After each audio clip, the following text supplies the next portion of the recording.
আসসালামু আলাইকুম প্রিয় দর্শক, অন্য মঞ্চ অনুষ্ঠানে আপনাদের স্বাগত জানাই। প্রিয় বন্ধুরা, প্রীতি সালাম এবং শুভেচ্ছা নেবেন। সার্জিও গোরের সফর নিয়েই শুরুতে একটু কথা বলি। আপনারা জানেন যে তিনি বাংলাদেশে ভারতীয় হাই কমিশনার দীনেশ ত্রিবেদীর সাথে 1 ঘন্টা ৪৫ মিনিটের মতো মিটিং করেছেন। এই মিটিংটা ঠেকানোর জন্য সরকারের পক্ষ থেকে যেমন একটা চেষ্টা ছিল, ঠিক তেমনি সার্জিও গোর বাংলাদেশে এসে জামাত কিংবা এনসিপির সাথে মিটিং করেনি। এটি নিয়ে কিন্তু জামাত বেশ গোস্সা হয়েছে। কেন সার্জিও গোর বাংলাদেশে দীনেশ ত্রিবেদীর সাথে মিটিং করলেন, এটা নিয়েও তারা কিন্তু রাগ ছেড়েছে। তাই জামাতে ইসলামের আমির ডক্টর শফিক গতকাল সিলেটে বলেছেন যে একটি স্বাধীন দেশে কি করে এই দুই দেশের রাষ্ট্রদূত মিটিং করতে পারেন। বোঝাই যাচ্ছে যে জামাতে ইসলাম, যারা একসময় ডিপ স্টেটের সহায়তা নিয়ে বাংলাদেশে একটি নির্বাচিত সরকারকে উৎখাত করবার জন্য জঙ্গি আন্দোলন করেছিল ২০২৪ সালের জুলাই আগস্টে, তখন কিন্তু তাদের বাংলাদেশ বিরোধী ষড়যন্ত্র করতে কিংবা ডিপ স্টেটের টাকায় জঙ্গি আন্দোলন করতে বাধেনি। আজকে যখন দুই দেশের রাষ্ট্রদূত একটা মিটিং করছে, তখন তাদের পুরো গা জ্বলে যাচ্ছে। কেন জামাত ইসলামের গা জ্বলে যাচ্ছে? আমেরিকার কিছু বিষয় আছে যেটা সবাই জানেন, যে ব্যবহার শেষে টয়লেট পেপারের মতো ছুঁড়ে ফেলে দেয়। আমেরিকা কি জামাতে ইসলামকে ছুঁড়ে ফেলে দিয়েছে রাজনীতির কমোডে? এটি নিয়ে আলোচনা আরো বেশি চলছে এই কারণেই, সম্প্রতি দেখেছেন যে সৎ লোকের শাসন, মেধাবীদের দল বলে যে জামাত শিবিরের কথা আমরা শুনে এসেছি, সেই জামাত নেতাদের একের পর এক অশালীন ভিডিও ফাঁস হচ্ছে। সেই ছাত্র শিবির নেতাদের হিজড়ার সাথে কি ঘটনা ঘটেছে সেই ভিডিও আমরা দেখতে পাচ্ছি। এ কারণেই দীনেশ ত্রিবেদী এবং সার্জিও গোর যখন মিটিং করেন তখন তাদের অন্তর জ্বলে যায়। দীনেশ ত্রিবেদীর সাথে এই মিটিংটার গুরুত্ব বোঝাতে আরেকটা তথ্য আপনাদের আমি দিচ্ছি, যে এই মিটিং শেষে সার্জিও গোর যখন কক্সবাজারে গিয়েছেন রোহিঙ্গাদের সাথে দেখা করতে, দীনেশ ত্রিবেদী তখন দ্রুত লাঞ্চ শেষ করে অফিসকে বলেছেন যে দ্রুততম সময়ে দিল্লির একটা ফ্লাইট দেখো, এবং তিনি বিকেলের দিকেই দিল্লির উদ্দেশ্যে রওনা দেন। শুক্রবার তিনি দিল্লি পৌঁছেছেন। গতকাল শনিবার মোদির কিচেন ক্যাবিনেটের একটা মিটিং ছিল সকালে, সেই কিচেন ক্যাবিনেটে উপস্থিত থেকে তিনি এই দুজনের সাক্ষাতের জিস সেই মিটিংয়ে উপস্থাপন করেছেন। এবং আজকে সকালে দিল্লিতে তিনি আওয়ামী লীগের শীর্ষ নেতৃত্বের সাথে ব্রেকফাস্ট মিটিং করেছেন। সুতরাং এই আলোচনাটাকে একেবারে মামুলি কূটনৈতিক আলাপ বলা যাবে না, এবং এ কারণেই জামাতের এই অন্তর্দহন হচ্ছে। এবার বলতে চাই যে আওয়ামী লীগ বিষয়ে কি কথা বলে গেছেন সার্জিও গোর। গতকাল আমি একটু হিন্টস দিয়েছিলাম, সাবের হোসেন চৌধুরীর সাথে সার্জিও গোরের মিটিং হয়েছে।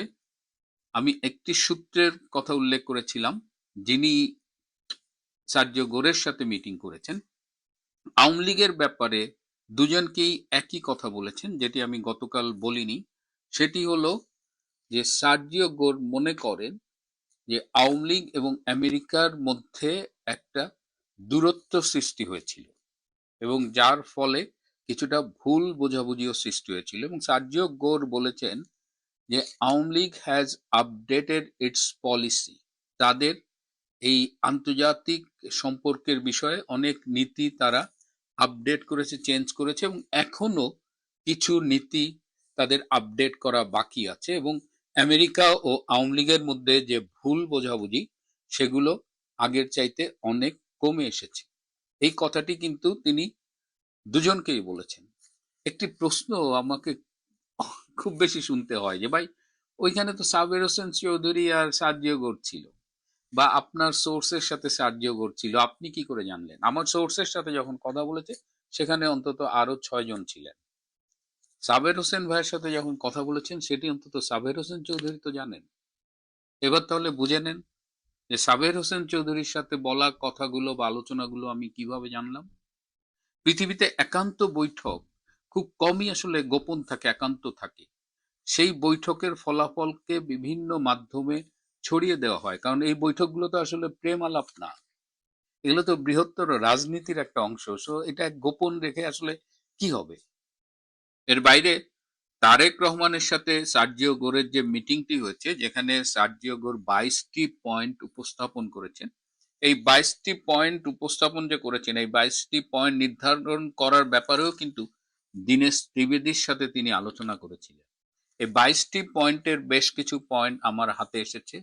আহ, চায়না কেন্দ্রিক বেশ কিছু ইস্যু আছে, যেমন চায়নার সাথে যতগুলো এমওইউ এবং চুক্তি আছে, ইউনূস সরকার বা বর্তমান সরকার বা শেখ হাসিনা সরকার যারাই করে থাকুক, এগুলো বাতিলের জন্য তারেক রহমানকে বলা হয়েছে। চায়না থেকে অস্ত্র ক্রয় করা যাবে না, এটিও তারেক রহমানকে বলা হয়েছে। শেখ হাসিনার সরকারের আমলে চায়না থেকে কিন্তু অনেক অস্ত্র ক্রয় করা হতো। চায়নার সাথে শেখ হাসিনার সরকারের বাংলাদেশের অনেক বাণিজ্যিক সম্পর্ক স্থাপিত হয়েছিল। তো সেই চায়নাও কিন্তু 2024 সালের জুলাই আগস্টে শেখ হাসিনার রেজিম চেঞ্জে ভূমিকা রেখেছিল। তো এখন চায়না বুঝুক, শেখ হাসিনাকে সরিয়েছে, এখন তাদের সাথে বাণিজ্য বন্ধ করবার জন্য সার্জিও গোর তারেক রহমানকে বলে গেছেন।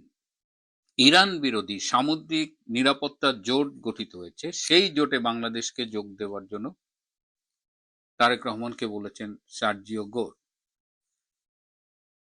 আমেরিকার সাথে যে বাণিজ্য আছে সেই ব্যাপারগুলোতে আবার বলেছেন যে এই লিকুইড ন্যাচারাল গ্যাস কিনতে হবে, জেনেটিক্যালি মডিফাইড ফুড কিনতে হবে। এটা হলো যে জেনেটিক ইঞ্জিনিয়ারিং এর মাধ্যমে খাদ্য উৎপাদন করা হয়, এই বীজগুলোর বিশেষ কিছু ক্যারেক্টারিস্টিক্স থাকে। এই জেনেটিক্যালি মডিফাইড ফুড নিয়ে কিন্তু বিশ্বব্যাপী আলোচনা আছে। এটার দীর্ঘমেয়াদী হেলথ ইম্প্যাক্ট নিয়ে এখনো সংশয় আছে। অনেকেই এটার পক্ষে, অনেকেই এটার বিপক্ষে। এবং বাংলাদেশে যদি জেনেটিক্যালি মডিফাইড ফুড আমেরিকার থেকে ইম্পোর্ট করতে হয়, তাহলে বাংলাদেশের কৃষক যে দীর্ঘ ঐতিহ্যের মধ্য দিয়ে তাদের যে বীজ সংরক্ষণ, ফসল উৎপাদন, সেগুলো ক্ষতিগ্রস্ত হবে। এবং শুধু তাই না, প্রান্তিক চাষিরা তখন কিন্তু অনেক উচ্চ মূল্যে বীজ কিনতে হবে। তো প্রান্তিক চাষিরা একদিকে যেমন ক্ষতিগ্রস্ত হবে, তেমন বাংলাদেশের কৃষি উৎপাদন, কৃষি পণ্য উৎপাদনটাও কিন্তু চ্যালেঞ্জের মুখে পড়বে। শেখ হাসিনার সরকার, আমি তার কৃষিমন্ত্রী মতিয়া চৌধুরীর কথা স্মরণ করি, সেই আমলে কিন্তু কৃষিতে একটা বিপ্লব হয়েছিল এবং কৃষি উৎপাদন অনেক বেড়েছিল, বাংলাদেশ খাদ্যে স্বয়ংসম্পূর্ণ হয়েছিল। সব অর্জনগুলো কিন্তু চ্যালেঞ্জের মুখে পড়বে। তো তারেক রহমানকে সেটি বলা হয়েছে। সবচেয়ে সেন্সেশনাল যেটি বিষয় সেটা হলো যে ইসরায়েলকে স্বীকৃতি দিতে বলা হয়েছে। আপনারা জানেন যে আমাদের মুক্তিযুদ্ধের পরে ইসরায়েল কিন্তু পশ্চিমা দেশগুলোর মধ্যে সর্বপ্রথম লিখিত বাংলাদেশের স্বাধীনতাকে স্বীকৃতি দিয়েছিল, কিন্তু সেই সময়ের সরকার সেই স্বীকৃতিটাকে গ্রহণ না করে ফিরিয়ে দিয়েছিলেন। তারপর থেকে ইসরায়েলের সাথে বাংলাদেশের কূটনৈতিক সম্পর্ক নেই। এই অবস্থায় পৃথিবীর 12টা মুসলিম দেশ, মুসলিম প্রধান দেশ ইসরায়েলকে স্বীকৃতি দিতে যাচ্ছে, ইসরায়েলের সাথে কূটনৈতিক সম্পর্ক স্থাপন করতে যাচ্ছে। তার মধ্যে সৌদি আরব যেমন আছে, পাকিস্তানও আছে। সেই 12টি দেশের মধ্যে একটি হলো বাংলাদেশ। এবং বাংলাদেশ হয়তো প্রথম দিকেই ইসরায়েলকে স্বীকৃতি দিবে, সে ধরনের চাপই তারেক রহমানের উপরে এসে পড়েছে। এখন এই বাংলাদেশ, এই কদিন আগেও ইউনূসের আমলে আমরা দেখেছিলাম মার্চ ফর গাজা। বাংলাদেশের একজন সেই সমুদ্র পথে গিয়েছিলেন, গাজায় গিয়েছিলেন। তো আপনাদের মনে আছে যে এই হুজুররা যেখানে ফিলিস্তিনের পক্ষে এবং ইসরায়েলকে সকাল বিকাল উঠতে বসতে গালাগালি করে, সেখানে তারেক রহমান সরকার ইসরায়েলকে স্বীকৃতির ব্যাপারে কি ভাবছেন, কিংবা এই যে তার উপরে যে চাপ সৃষ্টি করা হচ্ছে এবং ইসলামকে নিয়ে তারা যে ব্যবসাটা করেছেন, বিএনপি বলেন, জামাত বলেন বা অন্যান্য ইসলাম ব্যবসায়ী যেসব দল রয়েছে, তারা এখন কিভাবে বিষয়টি দেখবেন, সেটির জন্য আমাদের একটু অপেক্ষা করতে হবে। ইসরায়েলকে স্বীকৃতি দিতে হবে, এই প্রেশারটা কিন্তু হিউজ। তো দেখা যাক তারেক রহমান সরকার কিভাবে এই চাপ সামলায়, তারা কি ইসরায়েলকে স্বীকৃতি দেবে কি দেবে না। সবশেষে আপনারা জানেন যে গতকাল বিএনপির একটি স্থায়ী কমিটির মিটিং ছিল এবং সেখানে মূল আলোচনাটা ছিল যে পরবর্তীতে রাষ্ট্রপতি কে হবে। তো এই ব্যাপারে ডিসিশন দেওয়া হয়েছে যে তারেক রহমান উইল ডিসাইড যে রাষ্ট্রপতি কে হবে। আমাদের কাছে কয়েকদিন আগে যে সূত্রটা এসেছিল তারা বলেছিল যে মির্জা ফখরুল আলমগীরকে প্রস্তুত থাকতে বলা হয়েছে, হয়তো পরবর্তী রাষ্ট্রপতি তিনি হবেন। কিন্তু মির্জা ফখরুল আলমগীরের ২০২৪ সালের জুলাই আগস্টের কিছু বিতর্কিত কর্মকাণ্ড, বিশেষ করে ৬৪টা জেলায় আওয়ামী লীগের অফিস পোড়ানোর নির্দেশদাতা হিসেবে এবং ৩২ ভাঙার অন্যতম কুশীলব হিসেবে তার ভূমিকা বিতর্কিত হয়েছে এবং একটি প্রভাবশালী দেশ মির্জা ফখরুল আলমগীরের রাষ্ট্রপতি হবার ব্যাপারে তাদের আপত্তি জানিয়ে দিয়েছে। দেখা যাক এই সিদ্ধান্ত তারেক রহমানের। কিন্তু স্থায়ী কমিটির মিটিংয়ে গতকাল পররাষ্ট্রমন্ত্রী ডক্টর খলিলুর রহমান, তারেক রহমানের পররাষ্ট্র বিষয়ক উপদেষ্টা মিস্টার হুমায়ুন কবির এবং স্থানীয় সরকার প্রতিমন্ত্রী শাহ আলম, বর্তমানে যার অধিকাংশ কর্মকাণ্ড ভীষণ বিতর্ক সৃষ্টি করছে, এই তিনজনের ব্যাপারে ব্যাপক ক্ষোভ প্রকাশ করা হয় এবং তারেক রহমানকে এই তিনজনের ব্যাপারে অবিলম্বে ব্যবস্থা নেবার জন্য অনুরোধ করা হয়। প্রিয় বন্ধুরা, আজ এ পর্যন্ত। প্রধানমন্ত্রী তারেক রহমানের ৬ মাস দেশ শাসনের পর আমরা এখন আত্মবিশ্বাসের সাথে বলতে পারি যে বাংলাদেশে শেখ হাসিনা কূটনীতির চেয়ে উত্তম কোনো কূটনীতি আর হতে পারে না। সর্বশেষ আমরা সার্জিও গোর, মার্কিন যুক্তরাষ্ট্রের প্রেসিডেন্ট ডোনাল্ড ট্রাম্পের স্পেশাল এনভয় এবং ভারতে নিযুক্ত মার্কিন যুক্তরাষ্ট্রের রাষ্ট্রদূত, তার ভিজিটের পর তারেক রহমান সরকারের যে দুর্বলতা আমাদের চোখে পড়েছে, এমনকি তারও আগে চীন সফরের পর কিংবা সার্বিকভাবে তারেক রহমান যেভাবে কূটনীতি চালাচ্ছেন অত্যন্ত দুর্বল পদ্ধতিতে, সেটার দিকেও তাকিয়ে কিন্তু আমরা বলে দিতে পারি যে শেখ হাসিনার কূটনীতিটাই ছিল বাংলাদেশের জন্য একমাত্র নিরাপদ এবং বাংলাদেশের যেটা দরকার সেই অর্থনৈতিক সমৃদ্ধি, সেটার জন্য একমাত্র প্রয়োজনীয় এবং অভিজ্ঞ কূটনীতি। আমাদের এই কূটনীতিটা এসেছে, মানে আমাদের বলতে মুক্তিযুদ্ধের পক্ষের এবং আওয়ামী লীগের প্রধানমন্ত্রী শেখ হাসিনার কূটনীতির এই মূল নীতিটা আমরা কিন্তু বহুবার বলেছি। এটা বঙ্গবন্ধুর কথা যে আমাদের পররাষ্ট্রনীতির মূল সূত্র হলো সবার সাথে বন্ধুত্ব, কারো সাথে বৈরিতা নয়। এই নীতিটাকে কিন্তু বিএনপি পন্থী লোকজন এটা নিয়ে হাসাহাসি করেছে, কিছু কিছু কেউ করে কেউ করে না, কিন্তু এটা বুঝতে পারে না তারা যে এটা যে একটা সেরা নীতি, সবার সাথে বন্ধুত্ব, কারো সাথে বৈরিতা নয়। এটা বোঝে না দেখে আপনি দেখবেন এই যে বিএনপি বা ২৪-এর জঙ্গি আন্দোলনের যে কোয়ালিশন, তাদের কথা বাদ দিয়ে আমি এমনকি আওয়ামী লীগ সরকারের সময়ও দু একজনকে এটা নিয়ে এক ধরনের তির্যক মন্তব্য করতে দেখেছি। অর্থাৎ আওয়ামী লীগও কিন্তু সবাই কিন্তু এই জিনিসটা বুঝতে পারে না যে সবার সাথে বন্ধুত্ব, কারোর সাথে বৈরিতা নয়, এটা আসলে বাংলাদেশের কূটনীতির একমাত্র পথ। সত্য কথা বলতে কি, আমরা যদি মোটা দাগে চিন্তা করি এবং একটা বৃহত্তর প্রিজম থেকে দেখি, সারা পৃথিবীর সকল রাষ্ট্রের কূটনীতি কিন্তু এই নীতিটার উপরই নির্ভর করে যে কারোর সাথে বৈরিতা নয়। বৈরিতা কেউ চায় না। তারা যুদ্ধ করে, তারা সাম্রাজ্যবাদী বিভিন্ন দেশ দখল করে, কিন্তু সেটা করে কি নিজের স্বার্থে করে এবং অধিকাংশ ক্ষেত্রে কিন্তু একটা সিস্টেমের অধীন হয়ে করে। সিস্টেমটা কি, এক এক সময় একটা ওয়ার্ল্ড অর্ডার বলে, সিস্টেম বলে, কিন্তু মোটা দাগে এখন পর্যন্ত যে সিস্টেমটা সেটা হলো যে জোর যার মুল্লুক তার। এখানে কোনো ধরনের নৈতিকতা নাই। নৈতিকতার কথা বলবো কিন্তু নিজের দেশে নৈতিকতা করব, অন্যের দেশে সেই নৈতিকতা করব না।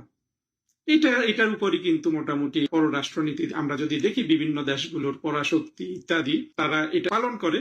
কিন্তু তারাও কিন্তু না অহেতুক কারো সাথে ঝগড়াঝাটি চায় না, মারামারি চায় না, হিংসা বিদ্বেষ চায় না, অপ্রয়োজনে চায় না। অপ্রয়োজনে, অকারণে শুধু পৃথিবীতে একটা সেকশন আছে যারা অন্য দেশের সাথে মারামারি চায়, ঘৃণা চায়, সেটা হলো মোটা দাগে মুসলমানরা, আর স্পেসিফিক্যালি বলতে গেলে বাংলাদেশের মুক্তিযুদ্ধ বিরোধী পাকিস্তানি সেকুলার গোষ্ঠী এবং তার সাথে ১৯৭১ সালে জেনারেল নিয়াজির হাত ধরে আত্মসমর্পণ করা মৌলবাদী জঙ্গি গোষ্ঠীগুলা। এরা সবসময় কোনো কারণ না থাকলে ওরা কিন্তু এই যে হিন্দু ঘৃণা, ভারত ঘৃণা, কিন্তু তারা নিজেরা এক ধরনের ঘৃণার পরিবেশটা সবসময় জিয়ে রাখে। ফলে সবার সাথে বন্ধুত্ব, কারো সাথে বৈরিতা নয়, এই নীতি আসলে এই বাংলাদেশের স্বাধীনতা বিরোধী এবং পাকিস্তানি সেকুলারদের দ্বারা এই নীতিটা অনুসরণ করা সম্ভব নয় এবং এই অংশে যত মানুষ আছে তারা কিন্তু এই নীতিটাকে পছন্দ করবে না।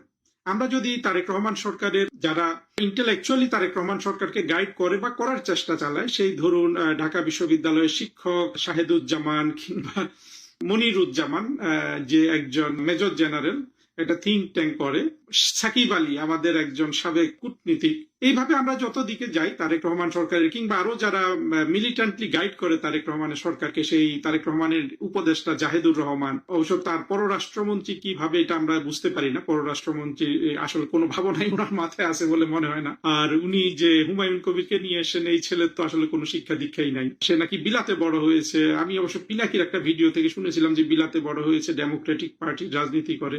তো বেসিক বিলাতি যে ভদ্রতা জ্ঞান সেটাও এই ছেলেটার নাই। একেবারে মনে হয় যে জকিগঞ্জ বা সিলেটের কোন একটা অজপাড়া গা থেকে মারামারি করে করে সে এখানে এসে একটা মানুষ পররাষ্ট্র উপদেষ্টা হয়ে গেছে, তার তো ন্যূনতম ভদ্রতা বোধ তৈরি হবে, তারপরে তো কূটনীতি এবং ইত্যাদি। ওইসব বিলাতে যারা বাংলাদেশি বংশোদ্ভূত যারা রাজনীতি করে তাদের অনেককেই কিন্তু আসলে সম্মান করার কোনো কারণ নাই। আমরা রূপা হককে দেখেছি, তার কোনো আসলে মানে পৃথিবী সম্পর্কে তার কোনো জ্ঞান নাই এবং বাংলাদেশ সম্পর্কে তো আরো নাই। এরা আবার সবাই ইউনুসপন্থী। এই যে এত লোক তারেক রহমানকে ইন্টেলেকচুয়ালি গাইড করার জন্য প্রস্তুত, বা তাদের আসলে ইন্টেলেকচুয়াল গাইডেন্সের বা কতটুকু সুযোগ আছে, এরা ওই সবার সাথে বন্ধুত্ব, কারোর সাথে বৈরিতা নয়, এই জিনিসটাকে তারা আসলে মনে করে যে এটা একটা একটা পুরনো নীতি। এবং জাহেদ কিন্তু সবসময়, জাহেদ তো একটু এই যতগুলো নাম বললাম এদের মধ্যে জাহেদের বুদ্ধি শুদ্ধি কিন্তু সবচেয়ে বেশি, এটা আমি স্বীকার করি। জাহেদ অবশ্যই তার নিম্নমানের রুচি, শেখ হাসিনার বিরুদ্ধে যেসব কথাবার্তা বলেছে, মিথ্যা বানোয়াট ভারত বিদ্বেষ ছড়িয়েছে, সেগুলা বাদ দিলে এই লোকগুলোর মধ্যে জাহেদ একটু, সে তো ডাক্তার, ঢাকা মেডিকেলে নাকি পড়াশোনা করেছে, বোঝাই যায় যে মেধাবী ছেলে।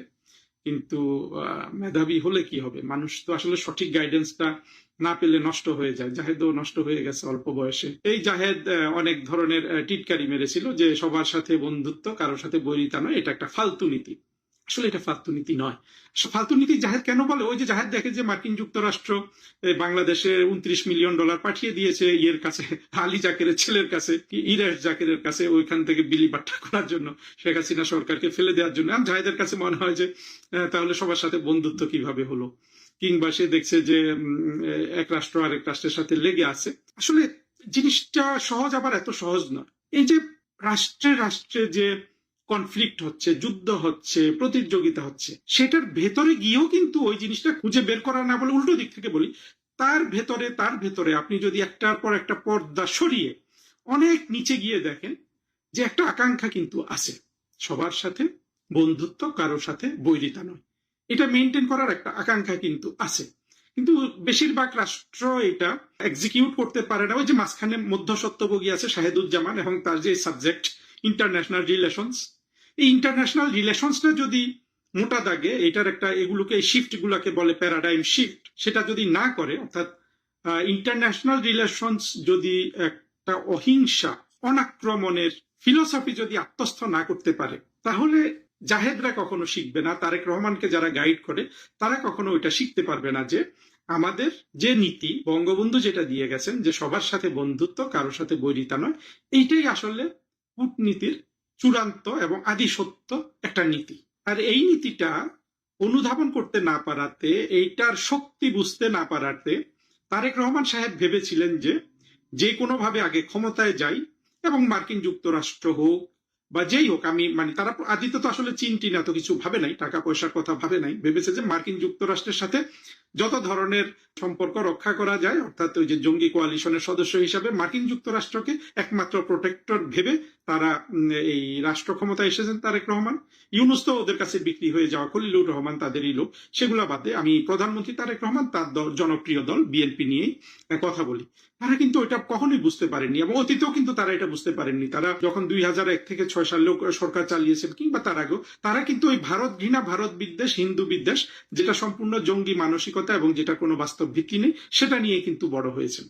এবং তারেক রহমান সাহেব এসেও কিন্তু ওইটাই ঘোষণা, তারেক রহমান সাহেবের আরেকটা স্লোগান ছিল পিন্ডি না দিল্লি না ঢাকা ঢাকা, পিন্ডি না দিল্লি না ঢাকা ঢাকা। এই কথাটার আসলে কোনো গুরুত্বই নেই। গুরুত্ব নাই এই জন্য যে এটা কেন বলতে হবে, ঢাকা ঢাকাই তো থাকবে, তাই না? ঢাকার জন্যই তো এত কিছু করা, এখানে পিন্ডি না দিল্লি না, ওইটা বোঝানোর জন্য যে শেখ হাসিনা এবং আওয়ামী লীগ দিল্লির কাছে বিক্রি হয়ে আছে।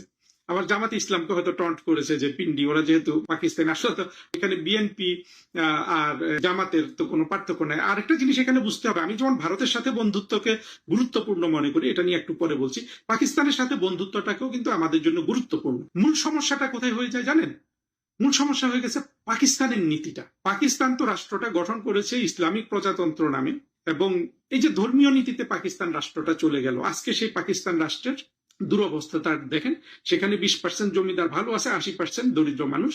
আচ্ছা, প্রজা শ্রেণীটা কিন্তু ভালো নাই। এরা সারা পৃথিবীর জাতিগতভাবে বৃহত্তম আপনার ভিখারি শ্রেণী তৈরি করেছে জাতীয়ভাবে, অর্থাৎ পাকিস্তানের অভ্যন্তরে এবং মধ্যপ্রাচ্যে। তাহলে কি আপনি এই জায়গাটা দেখবেন না? আমি তো পাকিস্তানের সাথে বন্ধুত্ব চাই, আমার তো সম্পর্কটা ওখানে যে কারোর সাথে বৈরিতা নয়, কিন্তু পাকিস্তানের সাথে বন্ধুত্ব চাওয়া কিন্তু এক জিনিস। আর পাকিস্তানের যে ফেল্ড যে নীতিটা, যে নীতিতে পাকিস্তান আজকে বিশ্বের বৃহত্তম ভিখারি রাষ্ট্র, সেটার প্রতি আপনার অতিরিক্ত প্রেম ভালোবাসা দুটো কিন্তু ভিন্ন জিনিস। আমাদের মুক্তিযুদ্ধ বিরোধী শক্তি এমনকি বিএনপিরাও পাকিস্তানও কিন্তু ওই সারা বিশ্বে আমাদের ওই নীতিটাই ফলো করার চেষ্টা করে, কিন্তু এরা পাকিস্তানের ভুল অভ্যন্তরীণ নীতিটার প্রতি অনুরক্ত। যে জন্য আমি আসলে এই জায়গায় পার্থক্যটা বুঝতে হবে। এখন ভারত কিন্তু সেই দিকে যায় নাই। এখানে আমি ভারতকে অ্যাডমায়ার করি। ভারত কিন্তু সম্পূর্ণ গণতান্ত্রিক রাস্তায় গেছে। হ্যাঁ, ভারতের অনেক ব্যর্থতা আছে, কিন্তু গণতান্ত্রিক রাস্তাটা ভারত কখনো ছেড়ে দেয় নাই। না দেওয়ার ফলে ভারত রাষ্ট্র যথেষ্ট দরিদ্র একটা রাষ্ট্র হওয়া সত্ত্বেও একটা বড় ধরনের ক্যাপাসিটি অর্জন করেছে। একটা উদাহরণ যদি দেই, মনে করেন যে আজকে যদি মধ্যপ্রাচ্য থেকে 2 লাখ কর্মী চিন্তা করলো যে তারা পাঠিয়ে দিবে, বাংলাদেশের 2 লাখ কর্মী যদি বাংলাদেশে পাঠিয়ে দেয় সহসা মধ্যপ্রাচ্য থেকে, এটা তারেক রহমানের সরকার কিন্তু অ্যাবজর্ব করতে পারবে না। শেখ হাসিনা সরকার কিন্তু পারত। পাকিস্তান এটা কখনো অ্যাবজর্ব করতে পারবে না, মানে এটা নিতে পারবে না, এটার যে ইকোনমিক চাপ পড়বে। ভারত কিন্তু 10 লাখও যদি মধ্যপ্রাচ্য থেকে তাদের কর্মীকে, মানে তাদের নাগরিক মধ্যপ্রাচ্যে শ্রমিক পাঠিয়ে দেয় ভারতে, ভারত কিন্তু এটা অ্যাবজর্ব করতে পারবে। আপনি হয়তো সোজা দৃষ্টিতে দেখবেন যে না, ভারত বড় রাষ্ট্র, বড় জনসংখ্যা থেকে পারবে, তা না। ভারত পারবে তার সুনীতির কারণে, তার গণতান্ত্রিক ব্যবস্থার কারণে, কিন্তু পাকিস্তান, বাংলাদেশ সেটা পারবে না। এই জায়গাটাই হলো যে আসলে ভারতের প্রতি আমার অতিরিক্ত, যেটা আমি ভারতের ফেভারে বলি, পাকিস্তানের এগেনস্টে বলি, আসলে মূলত এই জায়গাটা থেকে যে একটা সুনীতি সুপদ্ধতি অনুসরণ করে, আসলে মূলত গণতান্ত্রিক পদ্ধতি অনুসরণ করে ভারত কিছুটা অগ্রগতি করেছে। একটা ভ্রান্ত পথ অনুসরণ করে পাকিস্তান আজকে দেউলিয়া রাষ্ট্র হিসাবে আছে।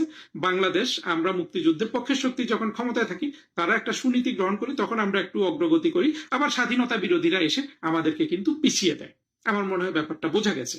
আচ্ছা, এত যে কথা বললাম, এটা পররাষ্ট্রনীতির সাথে কিভাবে সংযুক্ত, আপনারা দেখবেন পররাষ্ট্রনীতিতে অত্যন্ত একটা পুরনো কথা আছে, যেটা আসলে বোঝানোর জন্য এখন আমাকে ব্যবহার করতে হচ্ছে, যেটা আমি সবসময় ব্যবহার করতে রাজি নেই। সেটা হলো যে অভ্যন্তরীণ নীতির একটা এক্সটেনশন হলো পররাষ্ট্রনীতি। এই অভ্যন্তরীণ নীতির এক্সটেনশন পররাষ্ট্রনীতি হিসাবে যদি আপনি ধরে নেন, ভারত সুবিধাটা পায়, সে গণতান্ত্রিক রাষ্ট্র, তার অভ্যন্তরীণ নীতি গণতন্ত্র, এবং এক্সটেনশনটা সে সেভাবে সুবিধা পায়। পাকিস্তানের অভ্যন্তরে যেহেতু গণতন্ত্র নেই, এক্সটেনশন হিসাবে পাকিস্তান কিন্তু সেই রকম কোনো সুবিধা পায় না।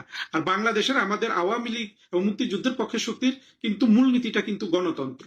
এখানে নানান সমস্যা হয়, বিকজ আরেকটা অংশ তো গণতান্ত্রিক না। মুক্তিযুদ্ধ বিরোধী শক্তি আমাদের রাষ্ট্রের শত্রু কেন? মুক্তিযুদ্ধ বিরোধী শক্তিটা, সেটা কোনোভাবেই গণতান্ত্রিক না। ফলে আমরা ওই শক্তিটা রাষ্ট্র ক্ষমতায় থাকলে আমাদের পররাষ্ট্রনীতি ধরা খায়।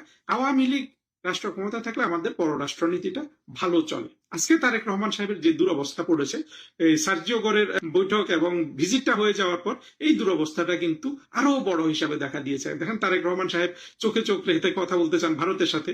ভারত নাকি ওনাকে একটা নিমন্ত্রণ জানিয়েছে ওইখানে যাওয়ার জন্য, সেখানে নাকি ওনাকে প্রধানমন্ত্রী হিসাবে উল্লেখই করেনি। আবার তিনি চোখে চোখ রেখে ভারতের যিনি হাই কমিশনার আছে তাকে দেখা দিচ্ছেন না, বা পররাষ্ট্রমন্ত্রী দেখা দিচ্ছে না। কিন্তু ভারত যদি উল্টো কোনো ব্যবস্থা নেয়, সেটা তিনি কোনো ধরনের পাল্টা ব্যবস্থা নেওয়ার সক্ষমতা তার নাই। তিনি চীনের কাছে অর্থ চান, মার্কিন যুক্তরাষ্ট্রের কাছে প্রোটেকশন চান। নিশ্চিতভাবে তারা এই আয়োজন তিনিটা করতে পারবেন না। এটা করতে পারতো কিন্তু শেখ হাসিনা। শেখ হাসিনার ওই যে সুনীতি, সবার সাথে বন্ধুত্ব, কারোর সাথে শত্রুতা না, এই সুনীতি তো তারেক রহমান দেখাতে পারবেন না। কেন দেখাতে পারবেন না? কারণ হলো আর অভ্যন্তরীণ যে রাজনৈতিক সিস্টেম, যেটার তিনি উত্তরাধিকার, সেটাতে এটা নেই। সেটাতে আছে ইসলামিক জিহাদিজম, কারো সুপ্ত, কারো কারো একটু বেশি, কারো কম, কিন্তু ইসলামিক জিহাদিজম এইটা দিয়ে আসলে পররাষ্ট্রনীতিটা চালানো যায় না। চালাতে গেলে আপনি আজকে তারেক রহমান সাহেব এখন যেরকম বিপদে আছে, সামনে সেই রকম বিপদের সম্ভাবনা অনেক বাড়বে। তারেক রহমানকে কেউ বলছে যে আপনি সরাসরি চীনের সাথে সবকিছু খুলে বলে চীনের সাথে একীভূত হয়ে যান, অর্থাৎ চীনকে আপনি আপনার সমস্যা খুলে বলেন যে ভারত আপনার শত্রু, আমেরিকা বহু দূরে, আপনি এদের থেকে, যেহেতু চীন টাকা দিতে পারবে, চীনের কাছে সুরক্ষাও চান। অবশ্য শেখ হাসিনার উপরও এই ধরনের প্রেশার ছিল যে আপনি মার্কিন যুক্তরাষ্ট্রের কাছে ঢুকে যান। আমি নিজেও বলেছি, আমি অবশ্য একটু ভিন্ন দৃষ্টিভঙ্গি থেকে বলেছি, আমি কখনো ওই সুনীতির থেকে ফিরে আসিনি। আর আমার নিজস্ব কথা বলতে গেলে এই ভিডিওটা অনেক লম্বা হয়ে যাবে, দেখা যাক শেষে 1-2 লাইন বলতে পারি কিনা। শেখ হাসিনার নীতি ছিল যে মার্কিন যুক্তরাষ্ট্র যেভাবে চাইবে সেভাবে কিন্তু মার্কিন যুক্তরাষ্ট্রের সাথে আমি সুসম্পর্ক করতে পারবো না। আমাকে 3-4টা যে সুপার পাওয়ার আছে, রাশিয়া, চায়না, মার্কিন যুক্তরাষ্ট্র, ভারত, তাদের সাথে একটা ব্যালেন্সড সম্পর্ক করতে হবে। ইদানিং ব্যালেন্স সম্পর্ক নিয়ে নাকি একদল নেমেছে, মতিউর রহমান চৌধুরী এগুলা সহ, এগুলো নাকি আমেরিকান টাকা খেয়ে নেমেছে তারেক রহমানের সরকারকে বোঝানোর জন্য। যাই হোক, সেই দিকে যাচ্ছি না। এই যে ব্যালেন্সড সম্পর্কটা তারেক রহমান নষ্ট করে ফেলেছেন। উনি যে ওই যে সবার সাথে বন্ধুত্ব, কারোর সাথে শত্রুতা নয়, সেই নীতি তো তিনি ধারণ করেন না। তিনি ভেবেছেন যে কোনো একটা মাস্তানকে পেছনে রাখলেই অন্য মাস্তানরা আমাকে ধরবে না। আপনার 4টা সুপার পাওয়ারকে 4টা মাস্তান হিসাবে দেখতে হবে, কিংবা 4টা বন্ধু হিসাবে দেখতে হবে, কিংবা শত্রু হিসাবেও দেখতে হবে। যেভাবেই দেখেন না কেন, তাদের মধ্য থেকে আপনার একটা ডিস্টেন্স থাকতে হবে। এটা কিন্তু দেখবেন যারা একটু বুদ্ধিমান মানুষ, এটা পররাষ্ট্র উপদেষ্টা, দস্যু ইউনূসের পররাষ্ট্র উপদেষ্টা তৌহিদ বলেছিল খালিদ মহিউদ্দিনের সাথে একটা ইন্টারভিউতে, যে তারেক রহমানের জন্য চ্যালেঞ্জ হবে ভারত, চীন, মার্কিন যুক্তরাষ্ট্র থেকে সমান দূরত্ব বজায় রেখে সম্পর্ক রক্ষা করা। সেটা তো তারেক রহমান পারছেন না বলে আজকে তার ত্রাহি অবস্থা, এবং ভবিষ্যতে তিনি কোন ধরনের বিপদে পড়বেন সেগুলো কিন্তু ধীরে ধীরে আরো ক্লিয়ার হয়ে যাবে। ঠিক এই জিনিসটাই শেখ হাসিনা চেয়েছিলেন। এখন আপনি বলতে পারেন যে শেখ হাসিনা তো ফেল করে গেছে, তার সরকারই তো পড়ে গেছে। না, শেখ হাসিনার সরকার পড়ে গেছে এটা মার্কিন যুক্তরাষ্ট্রের শত্রুতার কারণে নয়। শেখ হাসিনার সরকার পড়ে গেছে অভ্যন্তরীণ শত্রুদের সাথে মার্কিন যুক্তরাষ্ট্রের একসাথে ষড়যন্ত্রে লিপ্ত হয়ে যাওয়ার কারণে। সে অভ্যন্তরীণ শত্রু কারা? 1971 সালে স্বাধীনতা যুদ্ধে পরাজিত শত্রু, যেটাকে বঙ্গবন্ধু এবং শেখ হাসিনা যথেষ্ট দক্ষতার সাথে তাদের রাজনৈতিক এবং অর্থনৈতিক এবং বুদ্ধিবৃত্তিক সক্ষমতাটা তিনি জিরোতে নিয়ে আসেননি, বরঞ্চ আওয়ামী লীগের মধ্যে এরা আবার ঢুকে গেছে বিভিন্নভাবে। ঢুকে গেছে এটা বললে অনেক আওয়ামী লীগের মাইন্ড করবে না। আসলে আওয়ামী লীগ অভ্যন্তরীণ ভাবে এই যে একটা সুনীতি তার আছে, সবার সাথে বন্ধুত্ব, কারোর সাথে বৈরিতা না, এইটাকে চর্চা করার জন্য আবার নিজের যে লেখাপড়া জ্ঞান, নিজের মধ্যে যে স্পিরিট আনা, অর্থাৎ স্পিরিচুয়াল বা আধ্যাত্মিক শিক্ষা, বুদ্ধিবৃত্তিক শিক্ষা, আলোকিত হওয়ার পথের যে শিক্ষা, সেটা আবার আওয়ামী লীগের মধ্যেও ছিল না, বেশিরভাগ মানুষের মধ্যে ছিল না। না থাকাতে আওয়ামী লীগের মাঝে মধ্যে কিন্তু আপনার এই পাকিস্তানি সেকুলারদের কিন্তু আমদানি করতে হয় আওয়ামী লীগকে শিক্ষিত করার জন্য। এইটা কিন্তু আওয়ামী লীগে অনেক আছে। এখন আমি আর নাম বলতে চাই না, নাম বললে কি লাভ, আসলে জিনিসটা বুঝতে পারলেই হলো। আমি একটা জটিল আলোচনায় ঢুকেছি আজকে, নিশ্চিতভাবে আপনারা বুঝতে পারছেন যে এই আলোচনাটা এইভাবে করে এত সহজে বুঝাতে পারবো না। আবার কেউ হয়তো কিছু চিন্তার সূত্র তো নিশ্চিতভাবে পাচ্ছেন। আমরা যদি প্র্যাকটিক্যাল রেজাল্টটা দেখি, তাহলে কিন্তু ওই যে সবার সাথে বন্ধুত্ব, কারোর সাথে বৈরিতা না, এটাই যে সুনীতি, এটা বুঝতে কিন্তু কারো কোনো অসুবিধা থাকার কথা না। 6 মাস সরকার না চালিয়ে তারেক রহমানের আজকে সবাই কিন্তু এটা আলোচনা করছে যে তিনি কি করবেন, চীনের সাথে যাবেন না মার্কিন যুক্তরাষ্ট্রের সাথে যাবেন। হ্যাঁ, ভারতের সাথে যাওয়ার জন্য তো কেউ বলছে না, মানে ভাবছে যে ভারতের চোখে চোখ রেখে কথা বলে কিন্তু এটা উদ্ধার পেয়ে যাবে। আসলে সত্যিকার অর্থ হলো কারো কাছেই যাওয়া যাবে না। দিন শেষে দিল্লি পিন্ডি করার কিছু নাই, ঢাকাতেই ফিরে আসতে হবে। ওই যে আমেরিকা ফার্স্টের সাথে উনি বাংলাদেশ ফার্স্ট মিলিয়েছেন, দেখেন এদের মাথা মগজ কত খারাপ। এটা খলিল সাহেব ওই দিন বলতেছে, মানে বাংলাদেশ ফার্স্ট তো থাকবেই রে ভাই, বাংলাদেশ ফার্স্টই থাকার জন্য তো অন্যদের সাথে আপনি সম্পর্ক করুন। এটা হলো যে আসলে দিল্লির সাথে যে ওই যে শেখ হাসিনাকে যে দিল্লি দাসী, দিল্লির কাছে বিক্রি হয়ে গেছে বাংলাদেশ, ওগুলো বলার জন্য যে মানে বুঝাতে চাই কথাটা, মার্কিন যুক্তরাষ্ট্রের প্রেসিডেন্টের কাছে আমেরিকা ফার্স্টই। তারেক রহমান বা খলিলের কাছে আমেরিকা ফার্স্ট কি জানেন? যে আমরা দিল্লির আধিপত্যে থাকবো না। কিন্তু দিল্লির আধিপত্যটা কি, মানে ওটাও বিষয় না। উদ্দেশ্য হলো শেখ হাসিনার সরকারকে স্টিগমাটাইজ করা, শেখ হাসিনা সরকারের উপর একটা বদনাম দেওয়া, যে তাদের কাছে ছিল দিল্লি ফার্স্ট, সুতরাং এখন আমার কাছে বাংলাদেশ ফার্স্ট। বুঝেছেন এই শব্দ, এগুলো মার পেছনেও কিন্তু সেই ন্যারোনেস, যে মুক্তিযুদ্ধে ভারত বাংলাদেশকে স্বাধীনতা সহায়তা করছে দেখে, ওই যে পাকিস্তানি মানসিকতার কারণে, পাকিস্তানের পরাজয় ভুলতে না পারার কারণে ভারতকে ঘৃণা করতে হবে, হিন্দুকে ঘৃণা করতে হবে। সেই জন্য শেখ হাসিনা যদি ভারতের সাথে ব্যালেন্সড রিলেশনশিপ মেনটেন করে, যেটা উনি চীনের সাথে করেছেন, মার্কিন যুক্তরাষ্ট্রের সাথে করেছেন, সেখানে শেখ হাসিনা ভারতের দাসী, ভারতের কাছে সার্বভৌমত্ব বিক্রি করে দিছে। মোটা তাকে আমাদের সারা সমাজ, সারা রাষ্ট্রের জাতিগত দৈন্য দেখেন, সত্যি সত্যি দেশটা কিন্তু ইউনুস বিক্রি করে দিয়ে চলে গেছে একটা বাণিজ্য চুক্তির মাধ্যমে। কেউ কিন্তু ইউনুসকে আজ পর্যন্ত ওইভাবে, বা তারেক রহমান যারা এই জোটে আছে তাদেরকে কিন্তু কেউ বলছে না যে এই আমেরিকান দাস বা এগুলা বলছে না, বুঝতে পারছে তবু বলতে পারছে না সাহস করে, বা বলার ক্ষেত্রে ওই সাম্প্রদায়িকতাটা আসে না। সাম্প্রদায়িকতাটা আসে শুধু ভারতের বিরুদ্ধে, হিন্দুদের বিরুদ্ধে। কারণ এই ফোর্সটা 1971 সালে স্বাধীনতা যুদ্ধে বাংলাদেশকে স্বাধীন হতে সহায়তা করেছিল। আপনাকে কেউ যদি স্বাধীন হতে সহায়তা করে, আপনি তো এমনিতে তার সাথে আন্তরিক সম্পর্ক মেনটেন করবেন, একটু ছোট হয়ে হলেও। ওইটা তো ছোট হওয়া তো দূরে থাক, সমান সমানও করতে চায় না, শুধু ক্ষমতায় আসলে একটা প্র্যাকটিক্যাল নিডটা অনুভব করে, যেটা তারেক রহমান হয়তো এখন করছে। এই ভারত ঘৃণা, হিন্দু ঘৃণা এবং পাকিস্তানের সেই মেন্টালিটি, যেটা পাকিস্তানেও নাই, এই অংশটার কারণে আমরা কিন্তু এই সবার সাথে বন্ধুত্ব, কারোর সাথে বৈরিতা নয়, এটা যে একটা সত্যি সুনীতি, এটা প্রতিষ্ঠা করতে পারছি না। কারণ হলো যে পাকিস্তানি সেকুলাররা, জঙ্গি, মৌলবাদী সব গোষ্ঠীর কাছে এইটা হলো যে এটা কোনো ভালো নীতি না। তাদের নীতি হলো যে এখনই যুদ্ধ করো। সেজন্য দেখবেন আর ওই মৌলবাদী শ্রেণীটা এবং পাকিস্তানি সেকুলার কি করে জানি না, মৌলবাদী শ্রেণীটার মাথায় হলো সবসময় হলো যে যুদ্ধ যুদ্ধ যুদ্ধ। সাদুজ্জামানের মাথায় যুদ্ধ, আরো যারা যারা আছে এই তারা যুদ্ধ নিয়েই আছে, যে এখনই আক্রমণ করো, পাকিস্তান থেকে গোলা বারুদ নিয়ে আসো, ভারত আক্রমণ করে ভারত ভেঙে দাও। মানে আসলে ভারত ভেঙে যাবে কিনা বা এটার বাস্তবতা আছে কিনা, এগুলো তাদের মাথায় নেই। তাদের মাথায় হলো যে যুদ্ধ যুদ্ধ যুদ্ধ। আপনার মাথায় যদি যুদ্ধ যুদ্ধ যুদ্ধ থাকে, আপনার তো ওই সুনীতি ভালো লাগবে না যে কারোর সাথে বৈরিতা নয়। আপনার মাথায় যদি থাকে শান্তি শান্তি শান্তি, তাহলে কিন্তু ওই সুনীতিটা আপনার ভালো লাগবে। যাই হোক, আমি কতটা গুছিয়ে আনতে পেরেছি জানি না, এখানে শেষ করতে চাচ্ছি। আমার কনক্লুশন, ওকে আমি যা বলার বলেছি, যে আমাদের আসলে পররাষ্ট্রনীতিতে আমাদের সবচেয়ে এটাই আমাদের বেস্ট পলিসি, কারোর সাথে বৈরিতা নয়, সবার সাথে বন্ধুত্ব, যেটা বঙ্গবন্ধু আমাদের দিয়ে গেছেন। এটার বাইরে গেলে কি ধরনের হিমশিম খেতে হয়, এটা কিন্তু এখন তারেক রহমানকে দেখে বোঝা যাচ্ছে। কিন্তু মৌলবাদী গোষ্ঠীগুলা বা তাদের দ্বারা প্রভাবিত জনগণ এটা শিখতে দেরি হবে। কারণ একবার যদি আপনাকে মনে করেন যে পানি পানি তো ইউনিভার্সালি সবাই জানে, এটা হচ্ছে শক্তিকর কিছু নাই, মানুষের জীবনের জন্য ভালো কিছু নাই, মানে পান করার জন্য।